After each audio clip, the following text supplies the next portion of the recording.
একজন কন্টেন্ট ক্রিয়েটরের আত্মকাহিনী। একজন content creator খুব ভালোবেসে পরম যত্নে নিজের সন্তানের মতো করে নিজের কন্টেন্টগুলো তৈরি করেন আর নিজের পেজটাকে খুব বেশি ভালোবাসেন আর গুরুত্ব দিয়ে থাকেন। শত ব্যস্ততা, অনেক বেশি কাজের প্রেশারের মধ্যেও তিনি কিন্তু খুব যত্ন সহকারে সময় বের করে নিজের কন্টেন্টগুলো তৈরি করে ফেলেন। যখন কন্টেন্টগুলো তৈরি করে ফেলেন, আসা যাক তখন তিনি কী করেন। কন্টেন্ট তৈরি করার পরে অবশ্যই ভয়েস দিতে হবে। আর যখনই ভয়েস দেওয়া শুরু হয় তখনই দেখবেন এই আপা দুধ এসেছে, দুধ রাখেন, তখন তার ভয়েস দেওয়া শেষ। আবারও যখন তিনি ভয়েস দেওয়া শুরু করেন এই আপা ভিক্ষা দেন, ভিক্ষা, আপা খালাম্মা বাসায় আছেন, তখন তার আবারও ভয়েস দেওয়া কিন্তু শেষ। আর আমার মতো যারা টিনের ঘরে থাকেন তাদের আরেক সমস্যা, এই যে বৃষ্টি হচ্ছে, এই ভয়েস দেওয়ার মধ্যেই কিন্তু বৃষ্টি শুরু হয়ে গেছে। বৃষ্টির ঝিমঝিম শব্দ, টিনের টুপুর টুপুর শব্দ, নিজের ভয়েস আর শোনা যাবে না, বৃষ্টির শব্দই শোনা যাবে। যাক, এই সব কিছু পরেও আবার যখন শুরু করে যে ভয়েস দিব, তখন দেখবেন মুরগিওয়ালা এসেছে, এই মুরগি, এই আপা আজকে ভালো মুরগি আছে, মুরগি রাখেন, মুরগি রাখেন।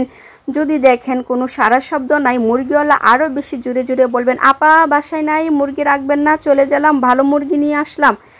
তখন আর দেওয়া হলো না, সম্ভব হলো না। এইভাবেই প্রতিনিয়তই চলতে থাকে। সব কিছু সামলিয়ে যখন আবার ভয়েস দেওয়া শুরু হয় তখন দেখবেন এই মনাকা কটকটিবাজি, কে কে খাবেন, মনাকা আছে, মনাকা, শেষ। যাক, আর ভয়েস দেওয়া হলো না। এইভাবেই প্রতিনিয়ত যুদ্ধ করে কিন্তু একটা কন্টেন্টে ভয়েস দিতে হয়। আসলে আমি বলতে যাচ্ছি, কন্টেন্ট তৈরি করা যেরকম না কঠিন, ভয়েস দেওয়া তার চেয়ে আরও অনেক বেশি কঠিন। একটা ভিডিওতে ভয়েস দিতে গেলে এত বেশি সমস্যা হয়, দেখা যায় শুরু থেকে বেশ কয়েকবার ভয়েস দিতে হয়, আবার ডিলিট করতে হয়, আবার ভয়েস দিতে হয়, আবার ডিলিট করতে হয়, মানে ভয়েসেই কিন্তু অনেক সময় চলে যায়। কাজেই কন্টেন্ট ক্রিয়েটর হওয়া কিন্তু খুব সহজ না। আর যারা ভালোবেসে এই পেশায় এসেছেন অবশ্যই তারা বুঝতে পারছেন, এটাকে ভালোবেসে এখন তারা ধরেও রাখতে পারছেন না আর ছেড়েও দিতে পারছেন না। বিশেষ করে আমার অবস্থা, আমি এখন এই পেজটা ছাড়তেও পারতেছি না, আবার ধরে রাখতেও পারতেছি না। এত পরিশ্রম আর এত ব্যস্ততার মাঝে এত সময় বের করা আসলে খুব কঠিন হয়ে যাচ্ছে। মাঝে মাঝে চিন্তা করে ছেড়ে দিব, তারপরও কিন্তু মন সায় দেয় না, ছাড়তে একদমই ইচ্ছে করে না, আবার কন্টেন্ট তৈরি করতেও ইচ্ছে করে না। আমার মতো কে কে এই অবস্থায় আছেন অবশ্যই কমেন্ট করে জানাবেন।